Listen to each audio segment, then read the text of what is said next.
To create a real connection with customers, it's very important that you speak their language. And this doesn't stop at regional or national languages, but industry languages as well, from tools to tech to processes and workflows. Kathie Johnson is the CMO at Talkdesk, and she's taken steps towards bridging the language gap with industry-specific offerings. And she's here today to talk with me about what that looks like for her and how it ensures a better experience for everyone. Let's dive in. Kathie, welcome. Before we start, I want to congratulate you on your big win at the CX Awards. And for all of our listeners, Kathie won the Women in CX Technology Award for 2022. So congrats. Thanks. Thank you, Ruth. And it's so great to be here with you. Thanks for having me today. It's great to have you. I'm excited to get to the meat and potatoes of this episode. But before we do, just share a little bit about Talkdesk and your specific role there.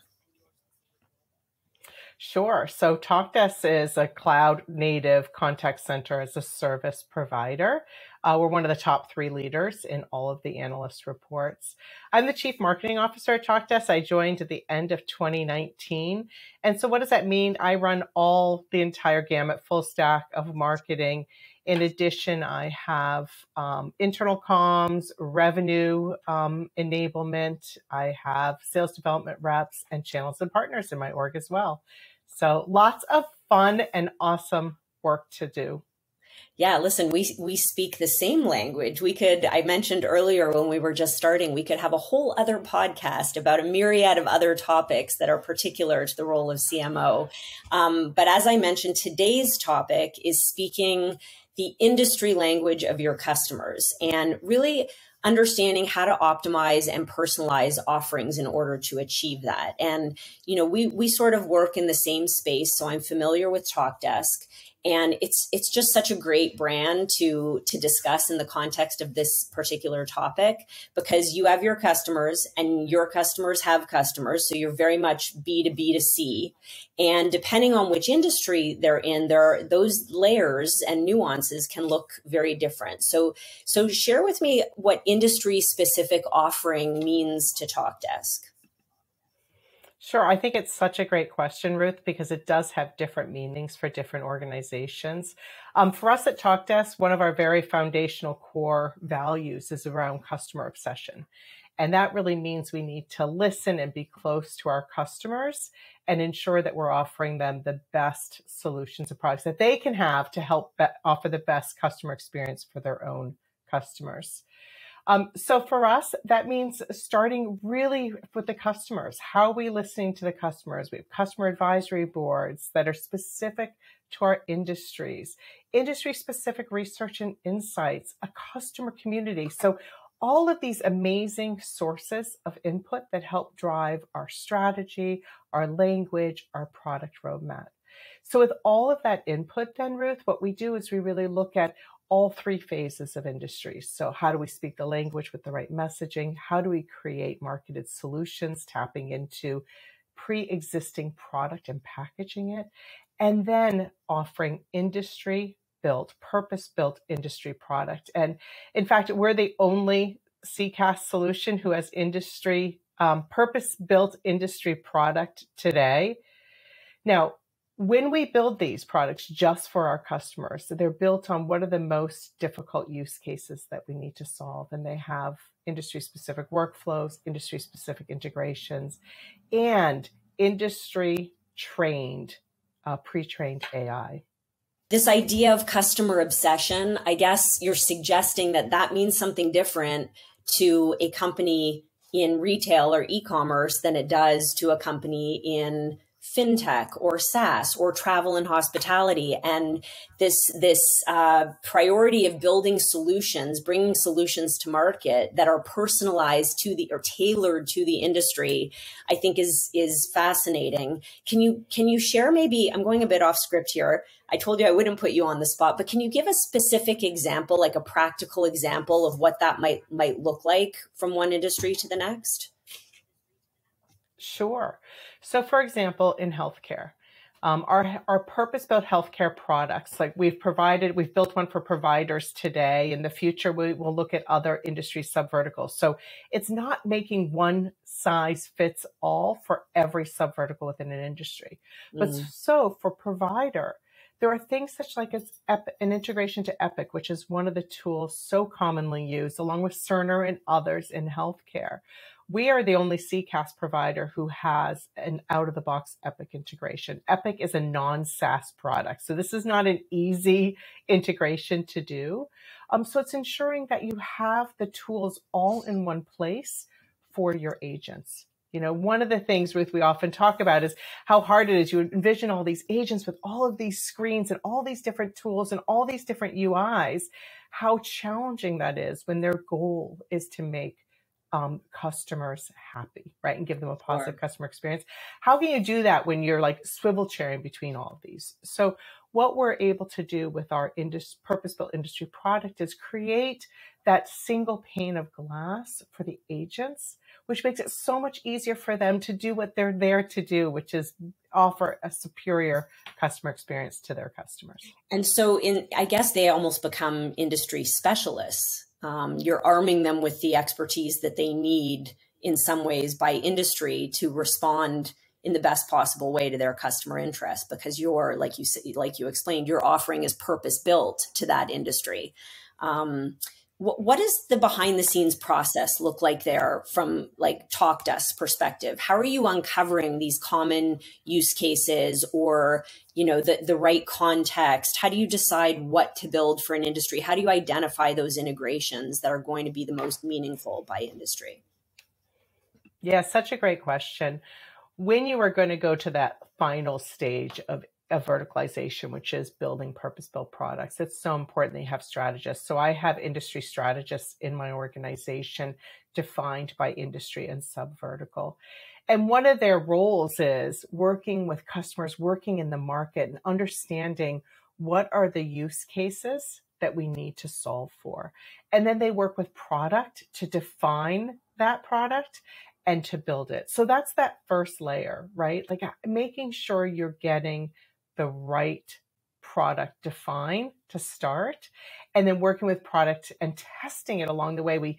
Through our advisory boards, we will talk to them about what we're about to build. We'll show them part way. We'll get their feedback and tweak or tune as need be. So it's ensuring that we keep that core value of customer obsession top of mind, because we're building these products purpose-built to help solve the most important needs. So that's one big thing. The other is ensuring that you're really wrapping that customer with all of the industry expertise that's needed from your own company. The strategists, the marketers, the pre-sales folks, the customer success folks, the salespeople, right?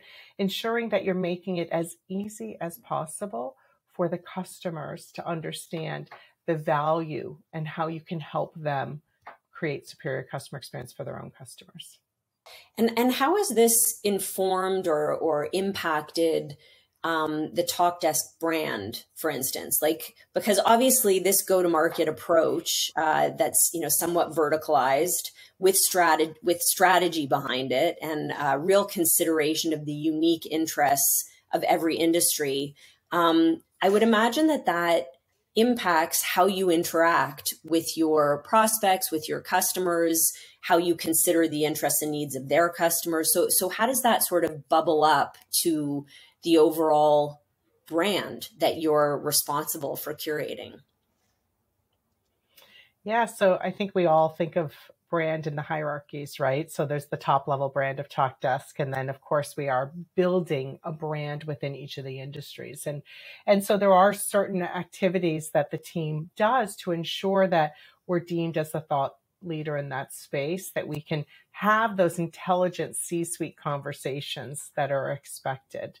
And part of that is through, I have a research and insights organization on my team who is making sure they're doing the right research, the right analysis that actually helps salespeople change the conversation with customers, but also gives customers input and data that would help them, because we also go out and research on consumers. So I think it's really making sure that you get out of your own echo chamber, right? You have the Mm. ultimate brand that you're developing as Talkdesk, but then you have these sub brands that you're building that speaks directly to those purpose-built, to those particular sub verticals, and ensuring that you're getting out, as I said, out of your own echo chamber and getting into those industries to understand what is most needed.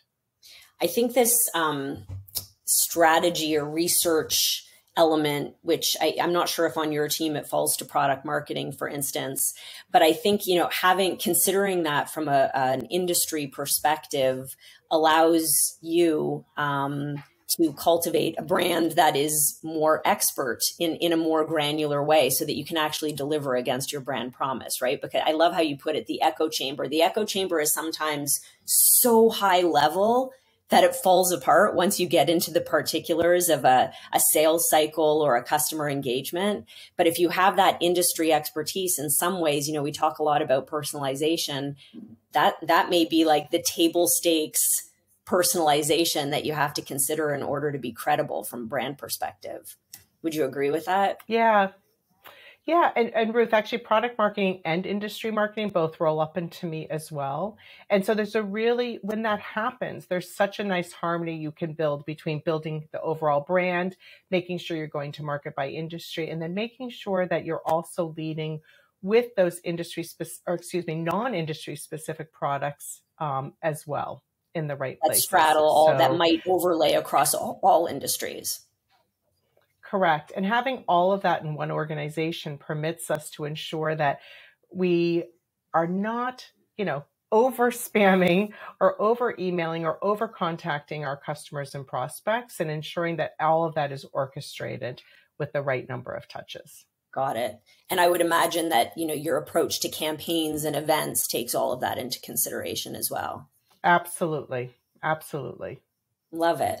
So you've given some great context on how, the relationship between brand and industry focus impacts the interactions that you have with your customers. But as you shared, Talkdesk is very much sort of B2B to C, and there's always consideration of that, of your customers' customers. So what do you think the relationship is there? How does this industry consideration impact those end users in a way that's more meaningful from your perspective? Yeah, I think that's such a great question. When you're in the space that we're in, you're right. We are helping companies help their own customers, right? So the B2B to C, as you mentioned. So there are a couple ways we can help that. So when you think about it, the folks who are using our products are agents and supervisors, right? In those contact centers themselves. So being able to provide, one of the things that Talkdesk is known for is we were built in the cloud. We're 100% cloud native. We are also built with a microservices multi-tenant architecture, which means that we're able to easily add new features and we're able to deploy them to everyone at the same time. Now, what this also means, or the benefit getting back to the agent to help their customers, is that everything we build, because we've 100% natively built, is on the same UI with one global login. So I mentioned earlier those multiple screens that an agent might have. And we like to say, like, when you use Talkdesk, you can say goodbye to the swivel chair, right? You no longer need to move between all of these different UIs, these different screens. When you're using these purpose-built industry products, everything you need is available to you through your agent workspace. So when you remove the complexity that an agent has to go through every day, when you're able to give them, pre-trained AI input for their industry, you're able to give industry-specific workflows, and you have industry-specific language built into the product so they don't have to do a translation process to themselves, they can focus on what they're there to do, which is to make their customers satisfied. Right? One of the stats we like to talk about is that 89% in our research, we found 89% of CX professionals say that customer experience is a differentiator for them. In another piece of research, we have found that 49% of consumers in the past year left a brand from one bad experience. So doesn't it make sense for us to make the the environment, the tool, the platform, the easiest possible, so an agent doesn't have to spend their time trying to figure out how to do their work, and instead can spend their time making the customer experience superior. So that's one piece.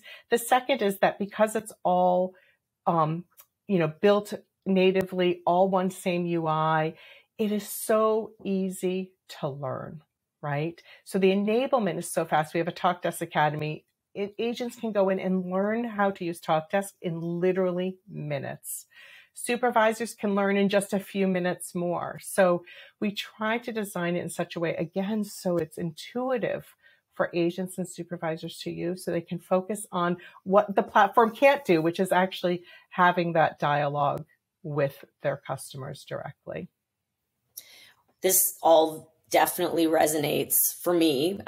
We see the same things at Ada. I know we're sort of adjacent to one another in a similar space. We talk about using your humans wisely, that you want to free your skilled human resources to do the work that matters most.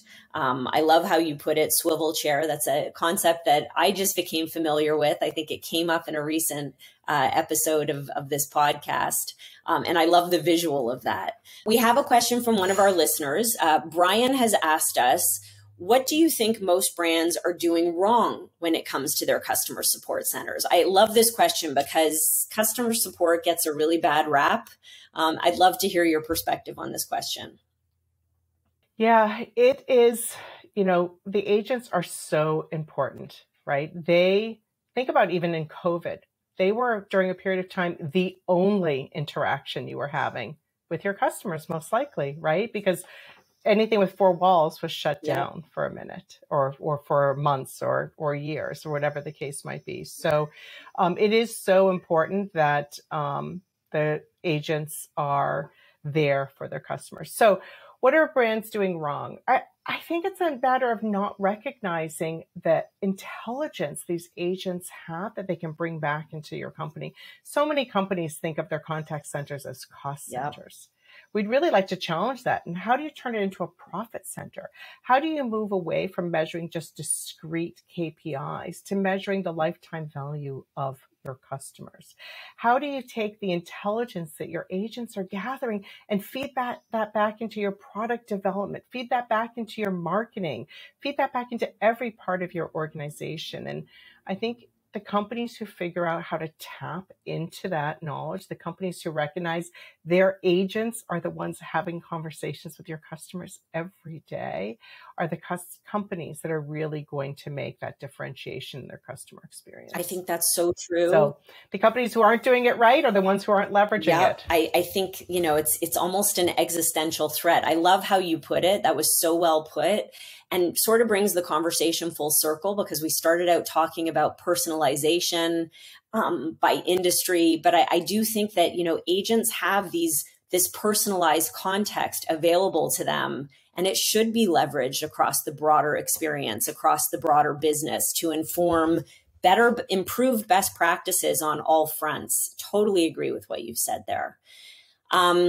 This was great. We've covered a lot of ground in a short period of time, but I do like to wrap up the conversation with a bit of a lightning round so that our listeners can get to know you personally. So I'm going to just quick fire them out. Sure.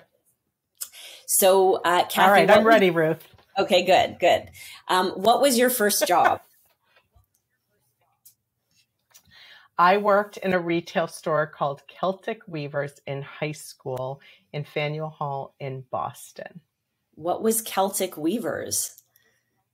Did you weave? It was an Irish import store. No, it was an Irish import store. So think of those Irish sweaters nice. And all of the Irish tchotchkes and things. Yes, it was a very high-end store. I couldn't afford anything in it, but yes, that was my first job. And Kathie, what is your favorite holiday? Thanksgiving, without a doubt. It brings the family together, but I don't have the stress of, did I buy the perfect gift? No gifts, just family, cooking, time together. I agree. And all of those delicious Thanksgiving foods. What is one app that you have on your phone that you absolutely can't live without? There are probably a couple, but I'm going to say my Libby app. Do you know what that is, Ruth? No, I don't. What's the Libby app? No. So the Libby app is an app that you connect to your library card, and you can download books for free. You can put them on a wait list. I always have about 9 books on my wait list. I'm a voracious reader. I love to use my Goodreads and figure out what to read and use my Libby's to get my book. Nice. Good one. I'm going You'll have to check it out, Ruth. Definitely. So you may know, if you've listened to this podcast, that I'm on a quest to find out why the brand interaction gap exists. And so as part of that, I am compiling a list of the worst brand interactions. So without calling out a brand, share with our listeners what your worst brand interaction has been. Sure. For me, Ruth, and maybe it's because the space I'm in, but when I'm calling into a contact center and they transfer me to someone and each time I have to repeat why I'm on the phone call, it's so frustrating because I just want to say there's technology out there that will make this so much better for your customers. So, and if you don't have the technology, do a warm transfer, do something. Why do I need to repeat myself over and over and over again? Yeah, it's a great call out. It's so hard when we work in this space to not be frustrated when we know that a brand could so easily solve the problem. So I can very much relate to that. Now, you can call out a brand for this one. What's the best interaction that you've ever had with a brand, and what made it so special? One of the ones I always refer to, and this was a ways back, but I used to work for a French company and traveled to France every 3 weeks for over 5 years. Nice. And I always went to the same hotel. And I went to the same hotel, not because of the hotel, so I won't tell you the brand name, but because of the bartender who worked there. Wow. And he just made the entire experience phenomenal. Knew who I was, would meet me in the lobby with my dinner and drink. And it made the experience just amazing. So even though the hotel wasn't great, Willie was his name. Willie was phenomenal. And I went back to that same hotel every 3 weeks for Willie. Wow. Well, when this podcast airs, you're going to have to track him down and send him the link so that he can hear that he's been called out. There you go. Absolutely, Ruth. Yeah. So Kathie, I like to highlight some of the takeaways from the discussion so that listeners can actually take all of this and turn it into action. So keep me honest here. I'm just going to highlight a few things. You called out that there are different phases to verticalization. You want to be able to speak the language of customers. You want to be able to offer the right solutions and integrations that are tailored to their industry. And then you want to make sure that the product generally has, broad-based features that meet their interests, but also has consideration of the industry-specific challenges that they're trying to solve and use cases that they need to address, and that the AI is even pre-trained along those lines. So that was one thing we talked about from a product perspective. You talked about how important it is to get out of our own echo chamber. I love the way that you put it, that the overall brand can sort of fit into a box, and that you really want to consider, the more micro elements of your brand and the go-to-market activities that may be industry specific that would resonate in a more personalized way. So I loved that. And then lastly, we talked about the role of the agent and how vital it is to the organization, and how you want to be able to empower them to deliver those personalized, meaningful experiences, because they really are the brand ambassadors between your brand and the customers that they serve. And that they really hold the power of transforming your support organization from a cost center to a profit center. So you agree that those were good points to take away? I hope I didn't misrepresent anything that you said. Not at all. Those are great, Ruth. Thank you. Good job summarizing it. Good. So thank you so much for being on the show with me, Kathie. Share with our listeners how people can get in touch with you. Absolutely. Love to hear from you. You can reach me at Kathie.Johnson@talkdesk.com, and it's an IE in Kathie. Or you can absolutely find me on LinkedIn at Kathie Johnson at Talkdesk. So really look forward to hearing from folks. Good. And you can connect with me as well on LinkedIn. Always welcome your invitation. And if you have any burning brand interaction questions, or you'd like to share some feedback about the podcast, please do send an email to podcast@ada.support. I love hearing from you. And of course, if you'd like to hear more conversations about closing the brand interaction gap, you can subscribe wherever it is you listen to your podcasts. Kathie, thank you so much. It's been great chatting. Thank you, Ruth. It was great to be here.